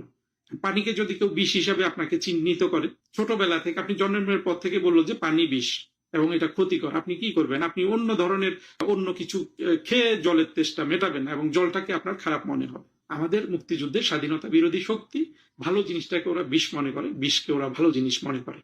এই যে একটা মানসিক ব্যাধি ওদের, ওইখান থেকে ফিরিয়ে আনার জন্য মুক্তিযুদ্ধের পক্ষে শক্তিকে অনেক কঠিন পরিশ্রম করতে হবে। কারণ হলো যে এইটা না করতে পারলে ওরা বারবার কিন্তু রাষ্ট্রটাকে দখলে নিয়ে গিয়ে আবার পিছিয়ে দিবে। 2 বছরের মধ্যে 100 টাকাকে 40 টাকা বানিয়ে ছেড়ে দিবে এবং চিরন্তন দুঃখের এই যে সাইকেল এদেরকে কেন্দ্র করে আমাদের দেশবাসী, সেটা থেকে কখনোই নিস্তার পাওয়া যাবে না। এই যে ঘটনাগুলোর মধ্যে একটা খুব তাৎপর্যপূর্ণ ঘটনা, সকালবেলা দীনেশ ত্রিবেদী বৈঠক করলেন সার্জিও গোরের সঙ্গে, রাত্রিবেলা তিনি দিল্লির উদ্দেশ্যে রওনা দিলেন। কেন এই ঘটনাটা কেন? তিনি দিল্লি যাননি। আমিও ভেবেছিলাম যে তিনি দিল্লি গেছেন, বোধহয় পররাষ্ট্র মন্ত্রণালয়ের সঙ্গে আলাপ আলোচনা করতে, কিন্তু আমি শুনলাম তিনি কলকাতা গিয়েছেন। যদি সত্যি কথা বলেন যে আমার সঙ্গে তার টেলিফোনে কথা হয়েছে, কারণ আমাকে জিজ্ঞেস করলেন যে তুমি কোথায়, আমি বললাম আমি তো দিল্লিতে। বললো আমি তো কলকাতায়। আমি বললাম কেন? বললো আমার কিছু কাজ বাকি ছিল, সেগুলো শেষ করা, ঘরোয়া কাজ, খুব ইম্পর্টেন্ট, মানে কোনো কূটনৈতিক কাজ নয়, সেই কারণে এসেছিলেন। হ্যাঁ, এবং আজকে বোধহয় সম্ভবত ঢাকাতে ফিরেও গেছেন। ফিরে যাওয়ার কথা, একদিন দুদিন, শুক্রবার ছুটি থাকে, শুক্র শনি ছুটি, দুটো ছুটির দিনকে তিনি ব্যবহার করেছেন, ব্যবহার করে রবিবার আবার যথারীতি অফিস করছেন হয়তো, মনে হয়। সুতরাং এর কিন্তু সার্জি গোরের সঙ্গে বিস্তারিত কি আলোচনা হয়েছে সেগুলো কিন্তু আমাকে কিছু বলেন, সেগুলো কিছু বলেননি, এবং সেগুলো স্বাভাবিক বলা সম্ভব নয়। আমি যেটা মোদ্দা কথা বুঝেছি, তিনি বাংলাদেশের রাজনৈতিক মানে তৃণমূল স্তরের অবস্থা তিনি দীনেশ ত্রিবেদীর কাছ থেকে জানতে চেয়েছেন। আওয়ামী লীগের সাথে বলুন। আলাপ হলো, সাবেক হোসেন চৌধুরী এবং জাতীয় পার্টির সাথে আলাপ হলো, আপনি কি জানতে পেরেছেন যে আসলে কি আলাপ হলো তাদের সঙ্গে? এখন মানে একটা অদ্ভুত জিনিস লক্ষ্য করবেন, সেটা হচ্ছে যে দীনেশ ত্রিবেদী যখন দেখা করছেন পররাষ্ট্রমন্ত্রী খলিলুর রহমানের সঙ্গে, তখন তার প্রতিক্রিয়া হচ্ছে চমৎকার বৈঠক হয়েছে। খলিলুর রহমান যখন সার্জি গোরের সঙ্গে বৈঠক হচ্ছে, তখন তারপরে বলছেন খুবই চমৎকার বৈঠক হয়েছে।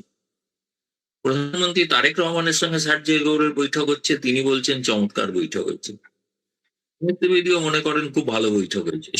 এত ভালো বৈঠক হচ্ছে সকলের সঙ্গে সকলে, এমনকি আওয়ামী লীগও দাবি করছে যে যদি ওই বৈঠকটি হয়ে থাকে তাহলে সেই বৈঠকটিও ইতিবাচক বৈঠক হয়েছে।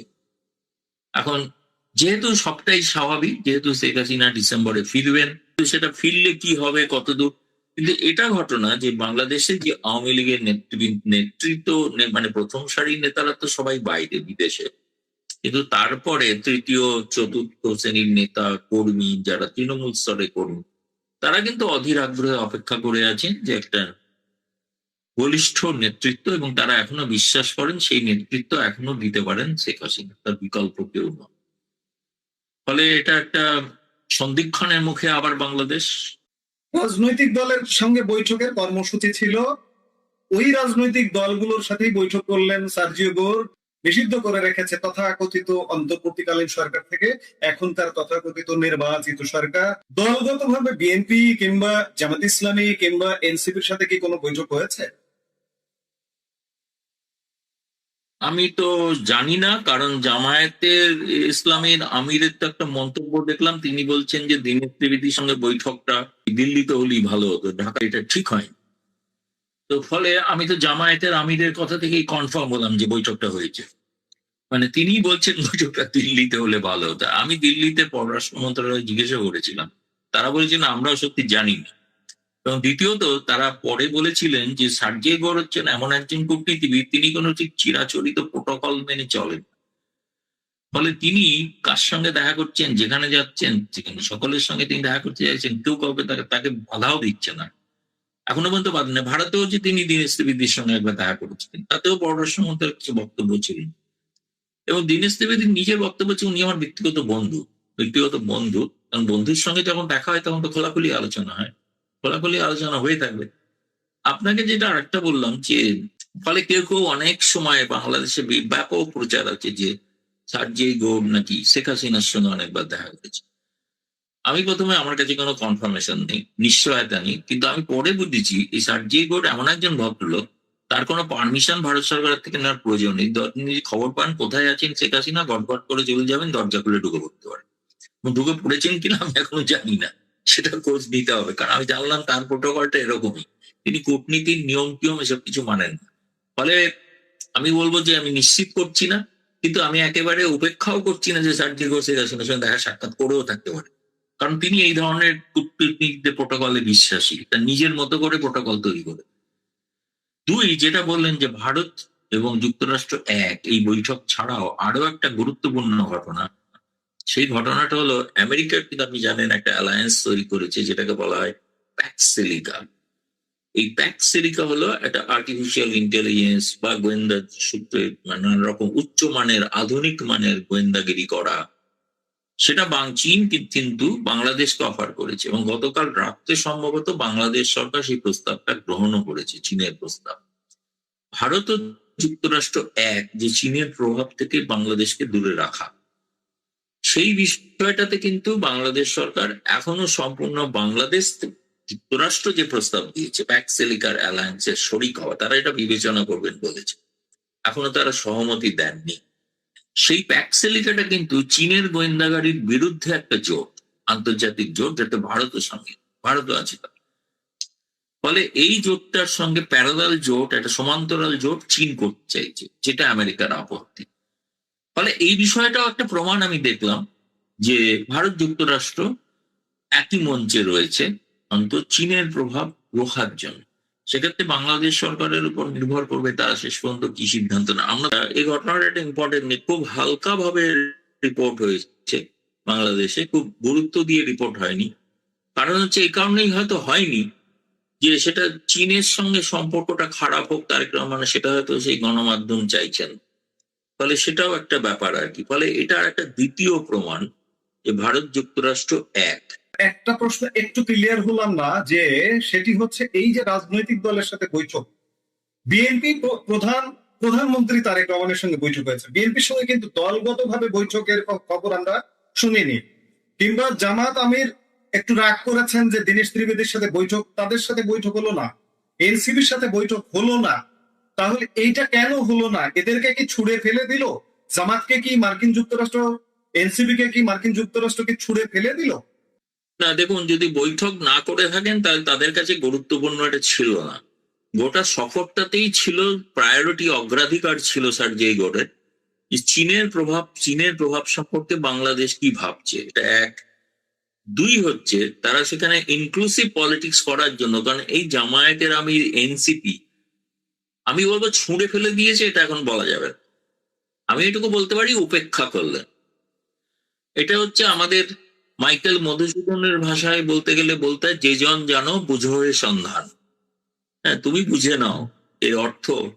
মানে তারা দেখা করতে চেয়েছিল কিনা আমি জানি না, তারা দেখা করার জন্য অধীর আগ্রহ। তারা যদি দেখা করতো, তারা হই হই করে সমস্ত মিডিয়াকে বলতো এসে, আজকে আমরা কথা বলেছি ফ্যাসিস্টকে রুখতে হবে, এই করা যাবে না, সেই করা যাবে না, হ্যান করেঙ্গা ত্যান করেঙ্গা, কত কিছু বলতো, ভাষণ দিত। কোনো ভাষণ যখন শুনতে পাচ্ছি না, তার মানে তাদের উপেক্ষা করেছেন ছাত্রী। ফলে আমার নিজের ধারণা, আমি আবার বলছি, আমি শব্দটা আবার একবার ইউজ করেছি, আরো একবার ইউজ করছি, বাংলাদেশ আরো একটা রাজনৈতিক সন্ধিক্ষণের মুখে পড়তে চলেছে।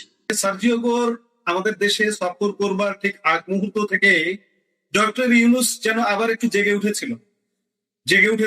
আগামী রাষ্ট্রপতি নির্বাচন, এটা সেটা বিভিন্ন গণমাধ্যমে, বাংলাদেশি গণমাধ্যমে ফরমাইশি রিপোর্ট আসছিল, সোশ্যাল মিডিয়ায় তার পক্ষে নানা রকম কথা হচ্ছিল।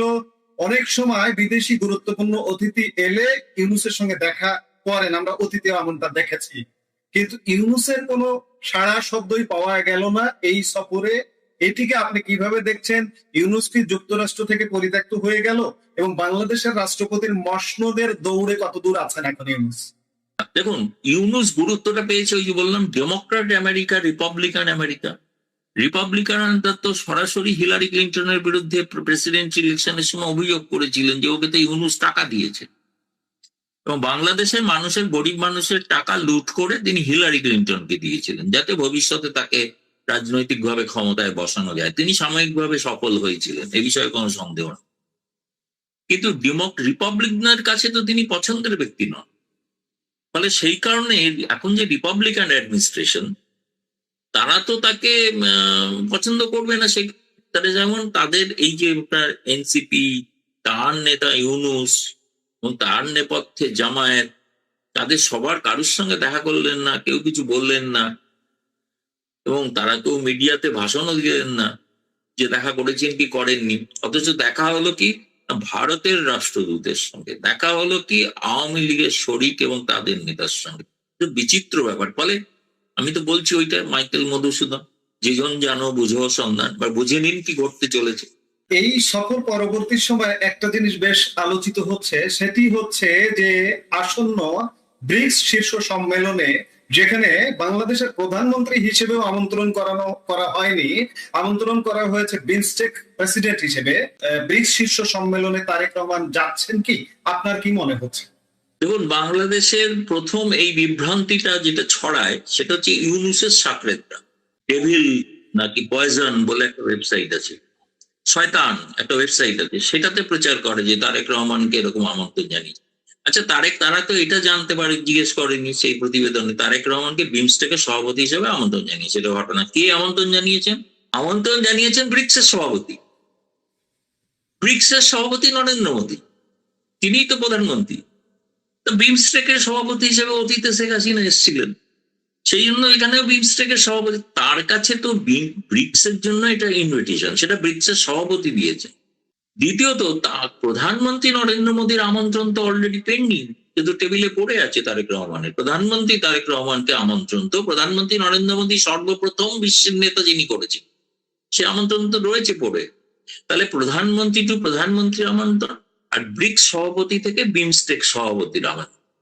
এখন এগুলো নিয়ে অযথা জল ঘোলা করে কোনো লাভ আছে? বাংলাদেশের একটা সময়, দীর্ঘ সময় প্রচার ছিল না যে ভারতের প্রজাতন্ত্র দিবসে আওয়ামী লীগের শেখ হাসিনাকে একবারও আমন্ত্রণ জানানো, তো জানানো হয়নি। তাতে কি হয়েছে? তাতে তারপরেও তো শেখ হাসিনাকে অভিযোগ করেন যে তিনি নাকি ভারতকে সব বিক্রি করে দিয়েছে, তাই না? ভারতের সঙ্গে শেখ হাসিনা থাকাকালীন যে সম্পর্ক, সেই সম্পর্কে অন্য কোনো সরকারের সঙ্গে হয়েছে কখনো তো ঘটেনি, তাই না? সুতরাং এগুলো হচ্ছে অযথা। আর বাংলাদেশের মানুষ দুর্ভাগ্যজনক, শিক্ষিত মানুষ যারা জানেন বোঝেন, তারা বাকরুদ্ধ, তাদের মুখ বন্ধ করে রাখা হয়েছে, অথবা যারা জেলে আছে। আর যারা কথা বলেন তারা হচ্ছেন বেশিরভাগই অর্ধশিক্ষিত। সেই আরেকজন আছেন বদমাইশ, তারা শিক্ষিত বদমাইশ। তারা আবার ইচ্ছা করে বিভ্রান্তি তৈরি করার জন্য এগুলো করেন, ভারত বাংলাদেশ সম্পর্ক বিষিয়ে দেওয়ার জন্য করেন। কখন করেন? যখন ভারত বাংলাদেশ সম্পর্ক উন্নতি হওয়ার লক্ষ্য, তারেক রহমান সরকারও চাইছিলেন ভারতের সঙ্গে সম্পর্ক উন্নত করতে, ভারত সরকারও সব রকম সুবিধা দিচ্ছেন উন্নত করার জন্য। সে অবস্থায় যাতে ব্যাঘাত ঘটানো যায় সেইটার জন্যই তারা চেষ্টা করছে, তারা এসব বিভ্রান্তিকর করে।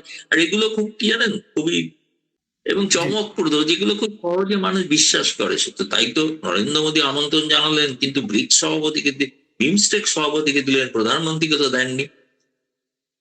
আরে নিরক্ষর অশিক্ষিত প্রধানমন্ত্রী নরেন্দ্র মোদী ব্রিক্সের সভাপতি, সেটা তো আগে জানা দরকার, তাই না? এখন কি আপনার মনে হচ্ছে যে তারেক রহমান কি যাবেন, নয়াদিল্লি যাবেন, কি মনে হচ্ছে? তিনি তো ভারতের আমন্ত্রণে আসছেন না, তিনি ব্রিক্স সভাপতির আমন্ত্রণে আসছেন, ঠিক আছে। এক, কিন্তু যদি পাছে আপনাদের ওই যারা অশিক্ষিত মূর্খরা প্রচার করবে যে ভারতের কাছে আবার ঢুকিয়ে দিল তারেক রহমান, যেন ভারতের সঙ্গে বৈঠকের আগে তারা চেষ্টা করছেন পররাষ্ট্র মন্ত্রণালয় থেকে চীন বা রাশিয়া, ইরান, মিশর এসবের যে রাষ্ট্রপ্রধান আসবেন তাদের সঙ্গে বাইল্যাটারাল কোনো দ্বিপাক্ষিক বৈঠক করা যায় কি যায় না, সেই প্রক্রিয়া চলছে। যদি তিনি না আসেন তাহলে এটা নিশ্চিত জেনে রাখবেন বাংলাদেশের জন্য এটা লোকসান এবং ক্ষতি। এবং দ্বিতীয়ত তার মানে চীন, রাশিয়া, ইজিপ্ট, ইরান কেউ তার সঙ্গে দেখা করতে রাজি হন, কারণ তিনি চান যে ভারত ছাড়াও অন্যদের সঙ্গে দেখা করবেন, এটা যেন সবাই দেখে, তাই না? সেইটা হচ্ছে এখন চলছে। আমি আশা করবো যে তিনি যে কটা দ্বিপাক্ষিক বৈঠক চাইবেন সীমিত সময়ের মধ্যে নিশ্চিত, যেমন আমি জানি যে চীনের প্রেসিডেন্ট শি জিনপিং আসছেন, তারেক রহমান সরকার তো বর্তমান চীনের ভক্ত হয়ে গেছেন, তাকে তো শি জিনপিংকে অবজ্ঞা করা হয়ে যাবে। রাশিয়ার রূপপুর পাওয়ার প্ল্যান্ট চালু হতে চলেছে রাশিয়ার সহযোগিতায়, তো রাশিয়ার প্রেসিডেন্ট যদি আসেন তাকে। আর ইরান, একটাই কারণ হতে পারে যে ইরানের ব্যাপারটা একটু তারা সৌদি আরবের সঙ্গে সামরিক জোটে যোগ দিয়েছেন, সেটাতে ইরান কিভাবে নেয় সেটা একটা দেখার ব্যাপার আছে।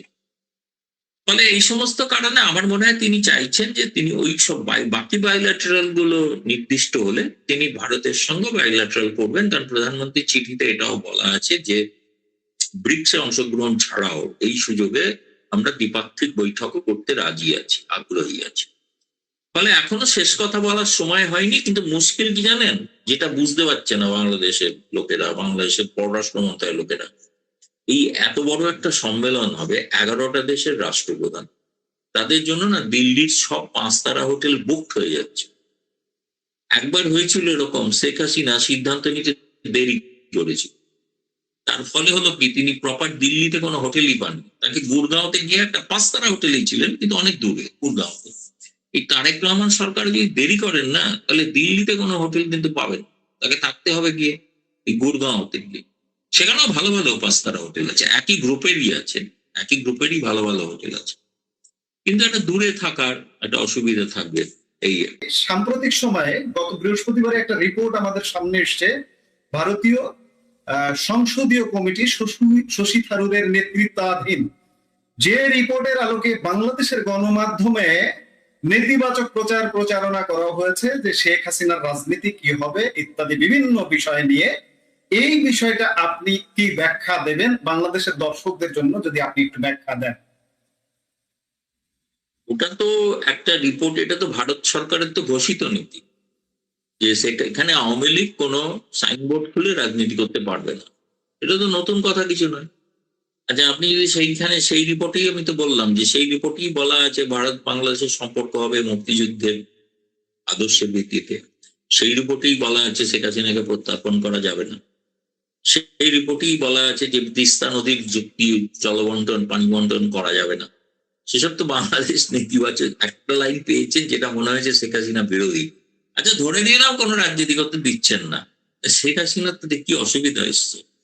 তিনি তো রোজ ভাষণ দিচ্ছেন, কর্মীদের ভাষণ দিচ্ছেন, নেতাদের সঙ্গে দেখা করছেন, কেউ কেউ আপনাদের জল্পনা অনুসারে সার্জেই গৌরও দেখা করছেন, তার অসুবিধাটা কি হচ্ছে?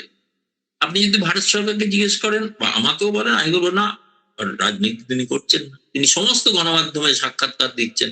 22টা গণমাধ্যমে সাক্ষাৎকার সম্প্রতি তার হয়েছে, যেগুলো বেরোতে চলেছে একের পর এক, পশ্চিমা দিয়ে শুরু, এবার পূবে আসবেন তিনি। তো ফলে তার অসুবিধা, গতকাল শুক্রবার ভারতের প্রথম একটা ম্যাগাজিন, ইংরেজি ম্যাগাজিন, পুরো ম্যাগাজিনটাই শেখ হাসিনার উপরে ছাপিয়েছে তার ইন্টারভিউ সময়।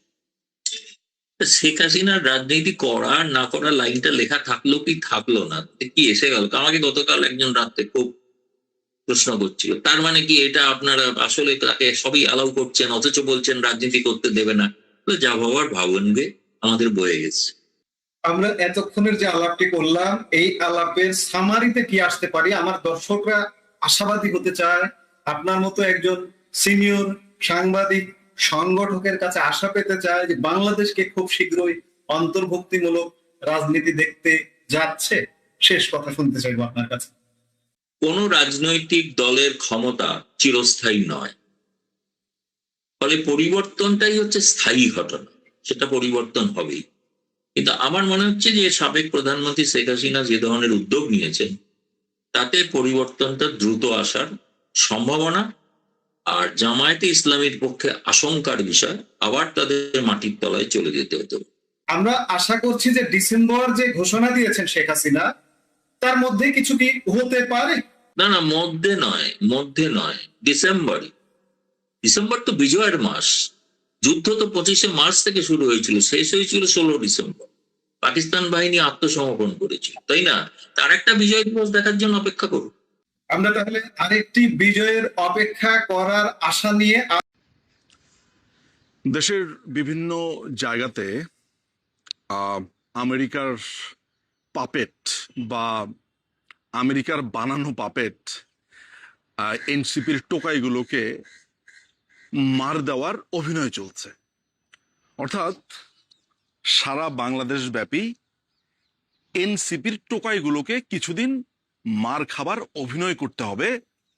এটা হচ্ছে বাংলাদেশের ঢাকাস্থ মার্কিন এমবেসির একটা পরিপত্র, যে পরিপত্র আপনি কখনো দেখেন না। আমি আপনাকে এই কথাটা যখন বললাম, এই জায়গাটাতে আমি থামবো।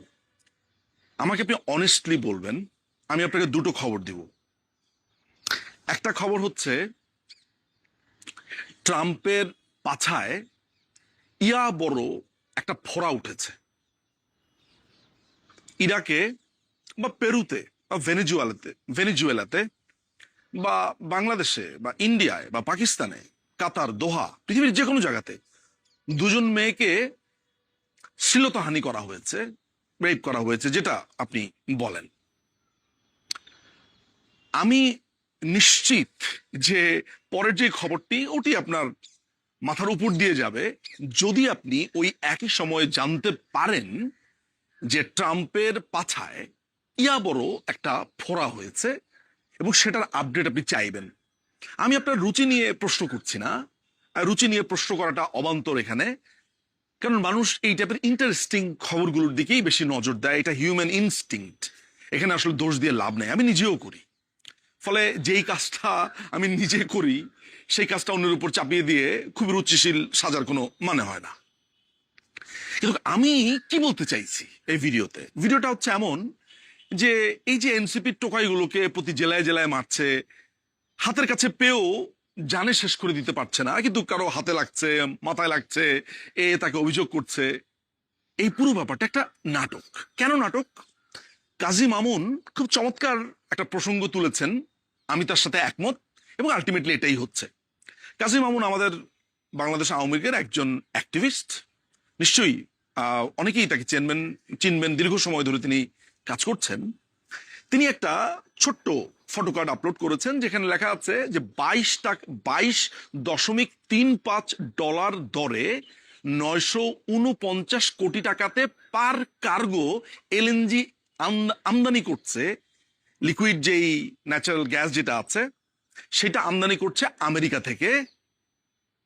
949 কোটি টাকা পার আপনার জাহাজ কার্গো, যেটা দর হচ্ছে, এটা সম্ভবত এককটা হচ্ছে MMBTU, ব্রিটিশ থার্মাল ইউনিট, এই টাইপের কিছু একটা হবে, আপনারা চেক করে নেবেন। এইটা মাননীয় প্রধানমন্ত্রী শেখ হাসিনা আওয়ামী লীগের সময়ে এইটা $9 ছিল, এটার দাম। 30 বছর মেয়াদি কাতার থেকে এটা আমরা আনবো। এবার আপনি হিসাব করেন আমরা ঠিক কত টাকা গচ্চা দিচ্ছি। আমাদের কিন্তু কন্ট্রাক্ট হয়ে গেছিল, আমাদের কিন্তু সবকিছু সেট ছিল। $9। ধরেন এটা বেড়ে, যদি ধরেন আমি ধরে নিলাম যে কোনো কারণে এটা বাড়তো, আমি কয়েকটা খবরও পড়েছি, সেটা খুব বেড়ে $12 $14 পর্যন্ত যেত। আপনি যদি ওইভাবে ধরেন $15 পর্যন্ত রাখেন, বাড়তো না, যেহেতু কন্ট্রাক্ট থাকলে আপনাকে ওইভাবেই করতে হবে, সেটা আলাদা হিসাব। আমি ধরেন যদি বাড়তো বা কয়েকটা খবরে এই আলোচনাগুলো সমালোচনাগুলো চলছে, আমি যুক্তির খাতিরে তর্কের খাতিরে ওটাও ধরে নিলাম, তাহলে আপনার $9 থেকে $12 যেখানে আমি খরচ করতে পারতাম, সেইখানে আমাকে খরচ করতে হচ্ছে $22.35 পার ইউনিট। ব্রিটিশ থার্মাল যে ইউনিট যেটাকে বলে, এলএনজি যে একক যেভাবে পরিমাপ করে, আমি এই ব্যাপারে খুব বেশি যে একেবারে এক্সাক্ট এককটা বলেছি তা না, আপনি চেক করে নেবেন। কেন এটা হলো? এই কারণে হলো কারণ আমেরিকার সাথে বাংলাদেশের একটা গোলামি চুক্তি হয়েছে, যেটা ইউনুস এই তাদের কথিত যে ইলেকশনটা 12ই ফেব্রুয়ারি, তা 3 দিন আগে সেটা সাইন করে গেছে। অনেকেই বলছেন যে এটা ইউনুস করে গেছে, বিএনপি কি করবে? এটা মিথ্যা কথা। আপনারা যদি ওই কন্ট্রাক্টর 6 নাম্বার যেই পরিচ্ছদ আছে 6.6 সেখানে যান, সেখানে স্পষ্ট লেখা আছে যে এই কন্ট্রাক্টটাও বাতিল করতে পারবে বাংলাদেশ। 120 দিনের একটা নোটিশ দিতে হবে, বা 60 ডেজ অর 120 ডেজ। আমি আরেকবার চেক করলে আমার দিন তারিখ তখন হবে, ইদানিং অনেক কিছুই ভুলে যাই। বাট সোজা কথা হচ্ছে যে আপনি আইদার 60 ডেজ বা 120 ডেজের একটা নোটিশ দিবেন, উভয় পক্ষ থেকে এটা ক্যান্সেল হয়ে যাবে। তার মানে অনেকে যে বলছে যে এটা ক্যান্সেল করা যাবে না, এটা ইউনুস করে গেছে, এটা মিথ্যা কথা। এটা ইজিলি আপনি ক্যান্সেল করতে পারবেন, কিন্তু আপনি এটা নিয়ে প্রশ্ন করছেন না। আমি দেখছি যে অনেকে প্রশ্ন তুলছেন, এটা স্বাভাবিক, মধ্যবিত্ত এই প্রশ্ন তুলবে যে কাঁচামরিচের কেজি 100 পার হয়ে গেছে, 100 টাকার নিচে কোনো সবজি পাওয়া যাচ্ছে না, অনেক কিছু, আরো আরো অনেক কিছু আপনি দেখবেন। মধ্যবিত্ত আসলে তার সীমারেখা থেকে প্রশ্নটা করবে। আমি অন্য সময় হলেও, আমি গত মাসে হলেও আমি বলতাম যে মধ্যবিত্ত খালি কাঁচামরিচ নিয়ে চিন্তা করে, এলএনজি নিয়ে চিন্তা করবে। আসলে ভাই, ওই বেচারা এলএনজি নিয়ে চিন্তা করে করবেটা কি? ওর জীবনে ও কাঁচামরিচ দিয়ে তোর ভাতটা খেতে হয়। একটা মানুষ তখনই এলএনজি পর্যন্ত চিন্তা করে, বা একটা মানুষ তখনই একটা সার্টিন লেভেল পর্যন্ত চিন্তা করে যখন তার স্বাভাবিক জীবনধারাটা ব্যাহত থাকে ঠিক মতো। তার তো ভাত খাওয়ার টাকা নেই। একটা যে একহালি ডিম কিনে যে মানে এটাকে ভাজি করে পেঁয়াজ মরিচ দিয়ে খাবে, পেঁয়াজের দাম কত, মরিচের দাম কত, সে যে ডিম ভাজি করে ভাত খাবে সেটাই তো সে পারছে না। তাহলে আমি যদি তাকে বকাঝোকা করি যে আপনি এলএনজি এত টাকায় কিনছে, আপনি দেখছেন না, আসলে এটা করাও কি করব, মধ্যবিত্তকে দোষ দিয়েও কোনো লাভ নাই। ফলে পুরো ব্যাপারটা যেটা হচ্ছে যে আপনাকে এই এনসিপির মার খাওয়ার একটা নাটক চলছে, আপনি কিন্তু ফেসবুকে এইটা নিয়েই কথা বলছেন, আপনি কিন্তু ভাবছেন এটা নিয়ে, ফেসবুক আপনাকে ভাবাচ্ছেও এটা নিয়ে। ইদানিং আপনি আসলে দেখেন না যে ফেসবুক, আমি জানি না আপনাদের হয় কিনা, আমি অনেক কাটার চেষ্টা করি, ব্লক করি। যেমন ধরেন এই যে লায়লা মামুন, এটা আসলে আমি সমানে ব্লক করতে থাকি, ওই চ্যানেল শুদ্ধা ব্লক। তারপরে হিরো আলম, তারপরে হিরো আলমের সাথে অনেকগুলো মেয়ে টেয়ে থাকে, এগুলোকে আমি ব্লক করতে থাকি। তারপরেও কিভাবে যেন আমার ফিডে আসে। ফেসবুক একটা অ্যালগোরিদমে কাজ করে আমরা জানি, তো আমরা এইটা জানি না যে এই অ্যালগোরিদমটাকে কাজ করবার জন্য পিতা থাকে, ওদের এগুলোর বাপ থাকে। ওরা জানে কোন দেশে কাকে কোন জিনিস নিয়ে ব্যস্ত রাখতে হয়। কাউকে ব্যস্ত রেখেছে হিরো আলমে, কাউকে ব্যস্ত রেখেছে লায়লা মামুন, আর কি যেন একটা নতুন একটা মেয়ের সাথে সমস্যা হয়েছে সেইখানে, কাউকে ব্যস্ত রেখেছে পেঁয়াজ মরিচে। মাঝখান দিয়ে আমেরিকা ব্যবসা করে নিচ্ছে। কবে আপনি শুনেছেন আমেরিকা বাংলাদেশে খেজুর বিক্রি করে? যে আমেরিকার যখন বর্তমান যে রাষ্ট্রদূত লম্বা করে লোকটা, সে বাংলাদেশে খেজুর বিক্রি করছে, ট্যাং। এইটার জন্য সে বিজ্ঞাপনও দিচ্ছে, নিজের ট্যাঙের বোতল ধরে রেখে বিজ্ঞাপন দিচ্ছে। অর্থাৎ আমেরিকানরা এই দেশে তার পণ্য বিক্রি করবে। আপনি কন্ট্রাক্টটা যদি পড়েন, সেখানে দেখবেন যে আমরা কিনতে বাধ্য। আমার শুয়োরের মাংস এই দেশে আসবে, গরুর মাংস আসবে, গরুর মাংসর যে হালাল সার্টিফিকেট, সেটা আমেরিকার সার্টিফিকেটটা মেনে নিতে হবে। আমাদের দেশের যে ঔষধ শিল্প, যেটা ফ্লারিশ করেছে, অনেক অনেক এগিয়ে গিয়েছিল, এটা আমেরিকান ঔষধ ঢুকবে, আপনি বাংলাদেশের ওষুধের কোনো পাত্তাই পাবেন না। গাড়ির পার্টস থেকে শুরু করে সবকিছু। আপনি বহু বছর ধরে গোলামি চুক্তির কথা বলেছেন ভারতের সাথে, ভারতের সাথে গোলামি চুক্তি হয়েছে, মসজিদে উলুধ্বনি হবে, বাংলাদেশের সবাই হিন্দু হয়ে যাবে। কিচ্ছু হয়নি, কোনো মসজিদে উলুধ্বনি হয়নি, উল্টো 560টা নতুন মডেল মসজিদ হয়েছে। কোনোদিনও কোনো মসজিদে উলুধ্বনি শোনা যায়নি, আর গোলামি চুক্তি তো দেখা দিয়েই পারেনি। কিন্তু এই যে আমেরিকার সাথে গোলামি চুক্তিটা হলো, যার কারণে আপনাকে এখন $22.35 আপনাকে এলএনজি কিনতে হচ্ছে পার ইউনিটে। আপনাকে পার কার্গোতে 949 কোটি টাকা দিতে হচ্ছে, যেখানে বাংলাদেশ আওয়ামী লীগ এটাকে $9 কন্ট্রাক্ট করে গিয়েছিল কাতারের সাথে। এতটুকু খবর আপনাকে আমি দিতে চাই। আপনি এই এতটুকু খবরে যদি একটু ঝাঁকুনি খেয়ে থাকেন, ঝাঁজ লেগে থাকে, তাহলে সেই ঝাঁজে আপনি কথা বলুন, কথা বলা শুরু করুন, ভাবা শুরু করুন।